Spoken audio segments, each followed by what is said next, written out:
Hi, this is Pat McDonald, your host for Vote for Vermont, where our tagline is listening beyond the sound bites. We have our co-host and co-producer, Ben Kinsley, here with us this evening. Thank you, Pat. And we're continuing to do our candidate interviews. And tonight we have with us James Gregoire. Did I do that you right, did it James? perfect. Good. Franklin-6, which includes, can you do it? Bakersfield, Fairfield, and Fletcher. I love it when they can list them all off. Welcome to the show. Thank you. Oh, good. Thanks so much for being here. Yeah. Thank you. This is great. We're learning a lot about our candidates, and I hope you'll take the time to look at all the interviews we've done. So we always ask our guests to talk about themselves and tell us a little bit about your background and what you do in the real world. Well, my background, I've lived in Fairfield my whole life except for 6 years that I was in the Army, and then I came back home. Went into business management, ran a couple companies for other people, other entities. Then I went into education as a teacher for a little bit. Oh. And now I own a convenience store, a Fairfield Market in Fairfield. In the meantime, I raised my son alone. He's 21 years old now. I've had him, raised him since he was 4 by myself, so single dad. During that time, I served on multiple committees at the town level and state level. I had a couple appointments from Governor Douglas when he was in office. I attended college. I earned 5 degrees, 2 master's degrees in education, and then 3 undergraduate degrees. I was in the National Guard for 8 years after I got out of the Army, and was commander of the American Legion Post 1 in St. Albans, which is 1,200 member post. And a bunch of other things. That's Good the grief, chiefs. James. You've been busy. Yeah, just a little. I've done a I'm lot. tired here. I feel bad. Well, at one time I was on 13 boards and commissions and, Oh. and raised my kid alone and in school. I was very tired, I bet. and then I took a step back from the political life and kind of focused just on myself for a little bit. And things are getting to the point where I just felt like I need to step back in because they're going downhill fast. Yep, I agree. So, tell us a little bit about, what you hope to achieve if you win. There's a lot of noise in the legislature this past year. A lot of different bills moving through. It seems like the state is kind of at a point where we're undecided in terms of what direction we want to go in, what kind of big initiatives we want to undertake. So, what's your goal in if you were to win in November?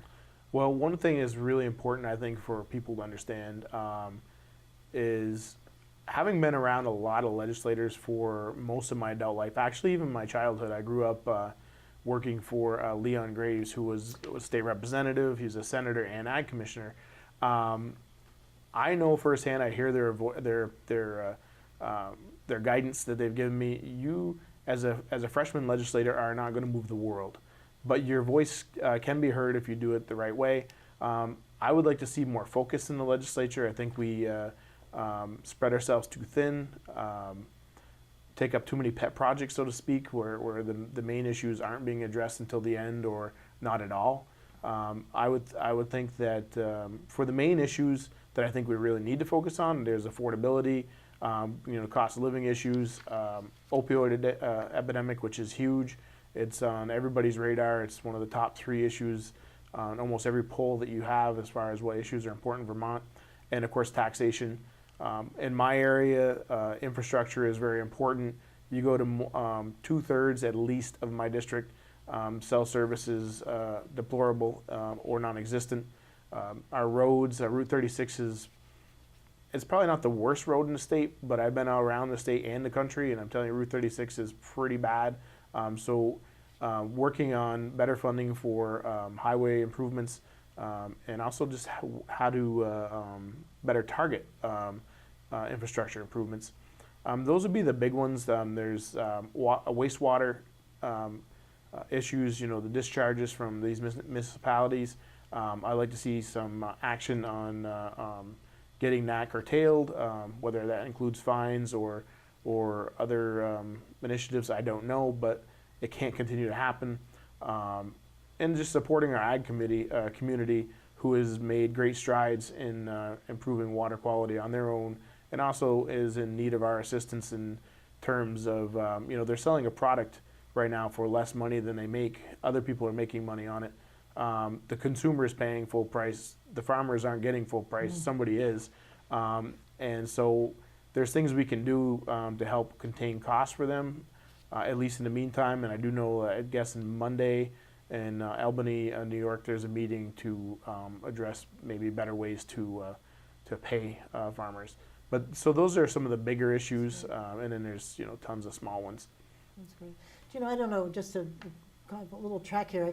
I saw on Facebook there was a survey done on where we rank in infrastructure and how much we spend. Well, we're not ranking real high, and we spend in the top 5. Makes again, you wonder and, where that money's going. Well, I'm like, maybe our priorities, somebody better step back and take a look at that, because the numbers are a little messed up with our return on investment. If we're spending Right. that much money, our roads and bridges, the bridges were the one that shocked me a little bit. Yeah. They've always been sort of bad, but not ranked where I saw them in this thing. I saw It's Pretty pretty bad. scary. I saw a statistic one time that Vermont has about the same number of miles of roadway as New Hampshire, Right? but we have half the number of people, so half the Very true. tax Right, right. base. Yeah. And that's what I always try to explain to people, not just on transportation, but on many issues.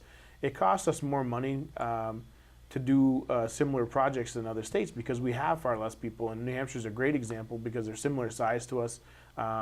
They have around the same amount of miles, but they have twice as many people as you said. But other places you go, they have even more people. And they don't have, in regional areas, they don't necessarily have more roads in those regions, but they have way more people. And when you can spread the taxes, the cost out among more people, obviously each person pays less. Right. And we don't have that ability. But it also goes toward jobs. We need to keep young people in Vermont, but there's a lot of kids that are leaving Vermont for specialized jobs that we just don't have enough a population base to even have enough people in that particular job Right. that we could Attract them. That's attract that business here. And if we did attract that business, we're going to have to import 30 people from out of state to fill the rest of the jobs. So we have to always remember that Vermont has a small population, and the things that we do have to things that we do have to keep that in mind at all times. Like or they won't work. If we try to be a big city, or a big highly populated area, it's not going to work. Also, when we tried single payer with 630,000 people, you just can't do it. Carbon tax. Yes, or- exactly, yeah. all that stuff. Um, Let me just ask you, when you ran once before, you told me twice before. Twice before, 16 years, and I think 14 years ago. Wow, So quite a while. yeah. But when you're knocking on the doors now and before, have the issues changed over those years, or are they still the same basic, the economy, cost, and what are you hearing from your potential constituents? The sad thing is they're pretty much the same issues. I know, so I was going to say And, that, but I thought I'd let you do No, that. they are. They're the same issues. I mean, they're always going to be the same issues. Even if you make headway, you're never going to be perfect. But in many ways, they're worse, or people are feel like they're more affected by them today than even then. But I also think that we have, I don't know, maybe it's just my area. I think we have more ideological differences. The Democrats have really pushed over to the hard left, so it's really causing a lot more division in thought. Where it used to be kind of everybody coalesce somewhere around the middle. You're on a little to the right of the middle, to the left of the middle, but you're generally in the same spot. And so there was a lot less anxiety, I think, than there is today. But it's the same issues. Some of them we should make a lot more headway. Affordability is always going to be an issue. Nobody's. We're not going to just snap our fingers and everybody's wealthy. Right. So that's always going to be in somebody's minds. But things like the opioid, obviously, That's drugs terrible. were an issue 16 years ago, but not like today. So that's got way worse. Water quality was an issue we talked about. It certainly wasn't, the lake wasn't clean then, but it's become way bigger of an issue now, way bigger. So there's some things that we've taken a step back on, and I think that's where we got to focus. Right on. And so, that's kind of right in line with, I assume, some of the issues that your constituents care about most, right, are probably things like affordability and water quality. We haven't mentioned education yet, and I Education. bet now you've got a background in that. Exactly. Education is important to people, and it's there's, as you know, many different facets of education. So there's how to fund education, and then there's the quality of education. And they're not the same, and they're not even tied. If you look at studies and stuff, Perfect. you can spend all day long, but it doesn't mean that you're going to have higher results. And it's just factually not true that there is a connection there. But education funding is always of concern to people, and you hear some people suggest that we should move away from the property tax and into income tax. Does that work? Well, then you're going to have a two-tier system, because if you want to catch your out-of-state money, Right. you're going to have property tax still, because they don't pay income tax here. So then, and if you don't do that, then the Vermonters that are here are going to pay even more. And then there's a second part that I keep hearing from a certain segment, that the current property tax system disproportionately affects and negatively affects the poor. Having been a property assessor or a lister for the town of Fairfield for 15 years, that's not true. Their income sensitivity covers us on the lower income scale way more, and actually completely more, than it does the people that are wealthier. If you have more money, you're not protected after a certain dollar value, and so they pay way more than us on the bottom. And or like as a business owner, I pay my full tax. So is it that there's a burden for people in the lower economic group? Sure. Everything can be a burden when you're in the lower economic group. That's true, absolutely. But the system isn't designed to help rich people. That's a lie. That's a class warfare tactic that is unhealthy. It's not productive. And the same with income tax. It's not disproportionately affecting the poor. That's actually not true. If you look at the numbers from the Congressional Budget Office, that's been disproven over and over again, but it's a talking point in class warfare that, again, doesn't advance anything. But the second part is educational quality. When you compare us cohort to cohort against other states, we're in the middle of the pack in the 20s. If you just give Vermont as a whole against other states as a whole, we get up into 3 and 4 and 5, like higher range, but you're not comparing apples to apples, and that's not accurate. So we need to work on that. And then I was a teacher. I have 3 degrees in education and 2 in business, so I do have a little bit of experience in this. And I care deeply about education, but I care about results. Well, I think you brought up a couple interesting points in there, because a large part of my background has been in education financing, working in education finance policy. And one of the most interesting results from the VPR poll 2 weeks ago was the fact that over 50% of Vermonters believe that the solution to increasing property taxes and school spending is with local communities, not at a statewide level solution. And it's also interesting that you mentioned the fact that there's no direct relationship between the dollar value you're spending and the education quality that you're getting. A good example of that is Massachusetts, who has more demographic issues than we do in terms of diversity and at-risk population, and they spend less than we do. Yep. $2,000, actually it's closer to $3,000 less per student. For higher results. For better results, Yep. with a more at-risk population. Yep. And so there are things we can do that don't necessarily increase costs, that will produce better results. Yep. And there's other ways of handling school funding than we are now. There's such a stone wall for any suggestions, though. Well, they And looked I at don't this know why, past but year. there They is. looked at moving to an income tax system, and they couldn't make it work. I always say that if your answer to something is throwing more money at it, then that's an easy way out. Not that some things don't need more money, because some things do. But if that's the only answer you can come up with, you're taking the easy way out, and you just don't want to think about the harder choices, or you don't want to do the things that are more complicated to put into place, but actually will achieve results.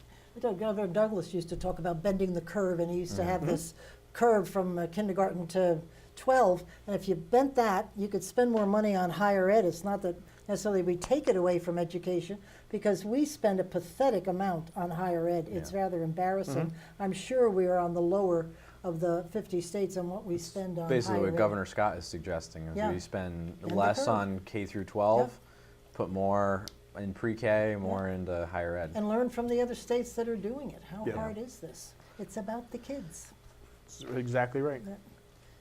So you've been up at the legislature from time to time and lots, and if you were to win, I'm actually got a comment. Did you know Ron Hebert, of course, from Milton? The name is very familiar. He was a representative, and he owns a store, similar sound like to yours. And it was so great when he was there because he spoke up for the small business owner. And there were very few legislators that could talk about personal experiences because I didn't realize for years that businesses are taxed at the second property. Non-residential. Non-residential, thank you. yeah. Oh, yeah. And I was like, you're kidding. No wonder we're so unfriendly to businesses. So you would have some great stories to Although stand up. sometimes that can be a lower rate depending on what Depends town on if you're you're in. gold Well, town. that's true. If We you're- had that happen. And Yeah, if you're sending town versus receiving town, Right. That certainly could make a difference. But as a small business owner, I mean, I already knew this stuff because working from management and, of course, education and business. But first of all, the majority of Americans work for small businesses. That's where they work, as far as the private sector goes. When you make policy and you want to tax or fee small businesses or businesses in Right. general, people on the other side don't seem to understand that small businesses can't handle that burden the way maybe IBM can or Apple. Apple can charge you more for a computer and you're just happy to pay for it. As a small business owner, there's only so much we can pay or we're going to be right. out of business. I pay my employees, I have 7 of them, above minimum wage, but I can't afford to pay them $15 an hour, and I can't afford to pay them to stay home when they can't come to work for whatever reason. I just don't have the money. Every one of my employees makes more money than I do, and if you talk to small business owners, you're going to hear more stories like that than Right. not.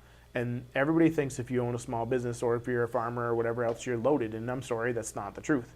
The taxes affect us considerably, and it impacts how many employees we can have, the services we give. And I remember a very liberal person saying in the media one time that if you couldn't afford minimum wage, a $15 a wage or a $20 wage, then you shouldn't be in business. Well, so the 7 people that rely, and plus the 3 owners, that's 10 people that rely on income from my store, and all the customers that we have last year we had 78,000 sales in our store. So all those people, they're not going to get a product. Nobody's getting taxed from us because there's nothing being sold. And none of my employees, being in this type job market, they're probably going to be out of work, or they're going to have even less work than they do. So apparently we're no value to certain people, but that's not reality. We're doing a great service. Would we like to pay $20 an hour? Absolutely. But selling sandwiches and Coke out of a convenience store or gas, it just can't pay for $20 an hour. We're not Google. We're not Apple. And policy needs to remember us. And in Vermont, we're the majority, not the big corporations. And so when you make a policy that sounds so great for a corporation, just remember you're negatively affecting a small business owner, and that's your neighbors, and it impacts most of your other neighbors who work for her. Well, they need to hear that because when Ron stepped down, that voice was sort of not heard anymore. He's in Milton. Yeah. He and Don Turner Yep. shared the district, but he always stood up real loud Yeah. and told the truth. I don't know that they think this small margin discussion is just not true. They think for some reason you're a bazillionaire. I can tell you in the convenience store, and you can look it up online. Convenience store business is what they call it, a 1% business, and that's no lie. And That's the margin? That's Ouch. when you calculate everything in, because here's another lie that people or misconceptions that people understand. There's no money in gas, Right. No. and you're if you sell gas, you're breaking even at best, and at times you're going to lose money on gas just to get customers in the door. It's called a loss leader. If you don't have gas, nobody's stopping. But if we're charging what we needed to in order to make a profit, we'd be charging more than we do.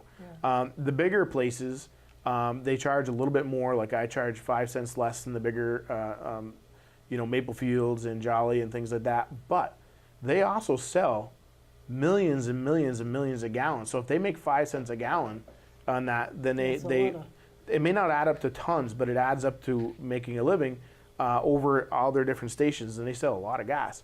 But for a small mom and pop, we don't sell enough gas Right. in the scheme of things to ever make up on the That's margin. That's right. So anyway, there's a lot to it.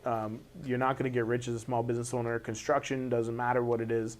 you're always working on the margin. You're always making sure the next person pays, and you make a living, but you're not going to be Bill Gates And I tomorrow. bet if you went out, they'd be driving quite a distance to go find another store to All right. shop at, speaking of cost Our for your store, customers. our store was closed for a couple of years before we bought it, and the community really, really bet. missed it. And this wasn't something we were going to do, but the call was there, so great. And then none of the other parties that were interested really had the resources to make a go of Make it. it. And so we just said, you know what? We looked at my partners and I looked at each other, and we're like, Good for you. why not? And it's been a tough life.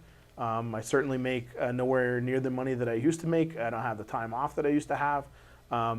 But I believe in my community, and so that's why we did it. There you go. You describe yourself as a blend of a moderate, conservative, and libertarian. Can you explain that a little bit to us and what that looks like from your political philosophy? Well, it's different issues, different ways. I'm a fiscal conservative. Socially, many issues I'm libertarian on, but others I'm more moderate. I think a lot of people actually are more libertarian on some social issues that actually think they're liberal, but they're not.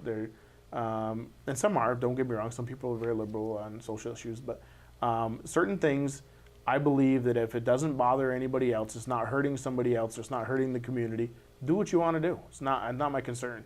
When it goes into the category of hurting other people or hurting the community, then I become much more conservative in my beliefs.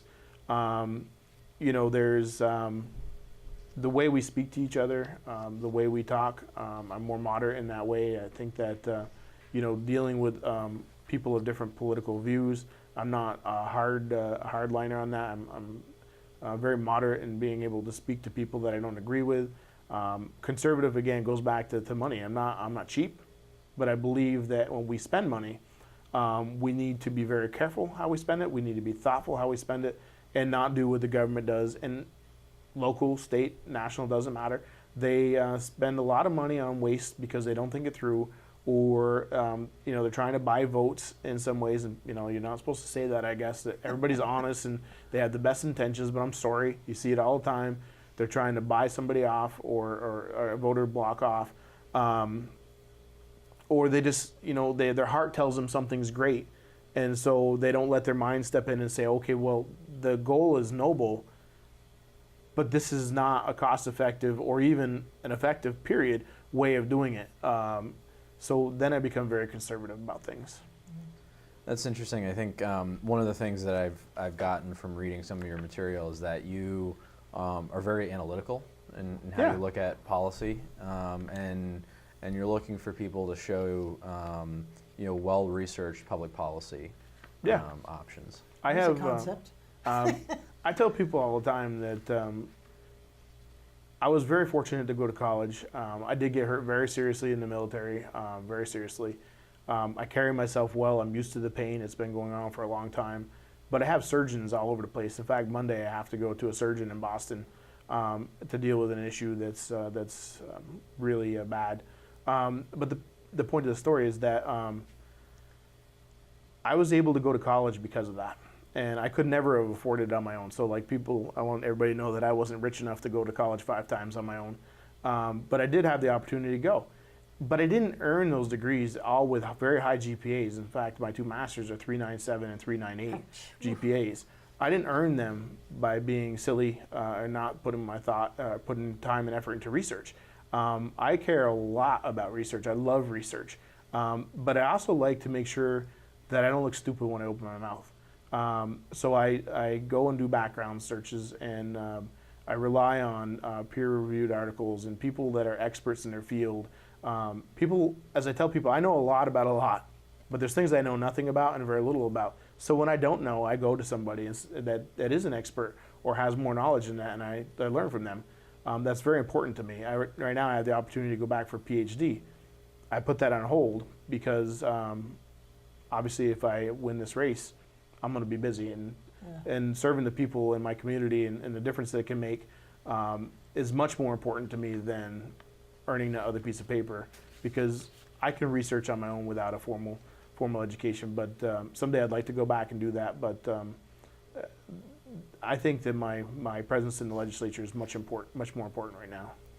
So we've only got a few minutes left. There's a couple follow-up questions I Yeah. wanted to. Just to make sure he gets that stump speech. I at know the you gotta end. get us done. So you talked about kind of how you break down different issues and where you fall in your political philosophy on some of those issues.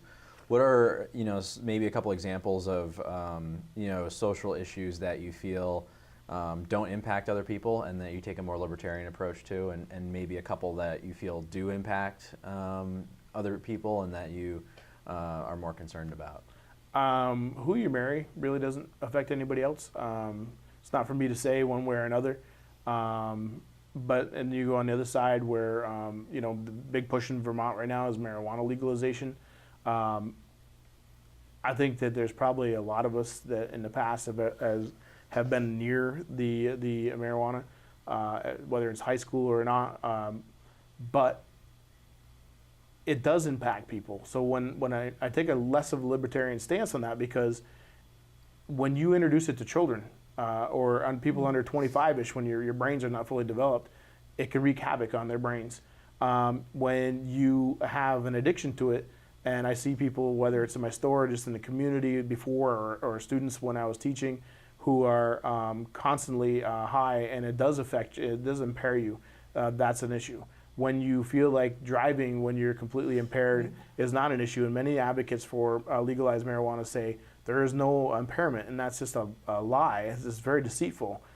So when you say things like that and you're not willing to admit that there are issues that impact other people, that are safety issues toward other people and toward the community, then I start becoming a little bit more conservative about the way I approach it. And if we're going to legalize marijuana, for example, we need to solve those problems first. So that's not libertarian. That's more conservative. But again, like who you marry, I don't care who you marry. But those would be two ones that are in the media a lot, or have been, that would stick out on those two spectrums. Cool. Can we just ask you, we have a very short time left. Could you give that stump speech when you knock on the door and you go, "Hi, I'm James Gregoire, and I'm running for the House"? Basically, I just tell them I'm James Gregoire. I'm running for the House of Representatives. I believe in a rational, respectful, and reasonable approach to government. Working together, we can make a difference. These are my main issues, which again are affordability, opioid addiction, which is huge in Franklin County, and also agricultural issues, which also impact water, and of course dealing with just the lakes in general. So those are the big ones, in taxes. And I also just tell them I have a track record in town and in other positions that I'm an effective, efficient person. I'm reasonable, and I listen to people, and I learn, and I'm here to do what I can for them. It's great. It was a pleasure to meet you. Thank you for tuning in. James, thank you very much for Thank you. joining us. Thank you. We'll see you next week, and in the meantime, keep listening beyond the sound bites.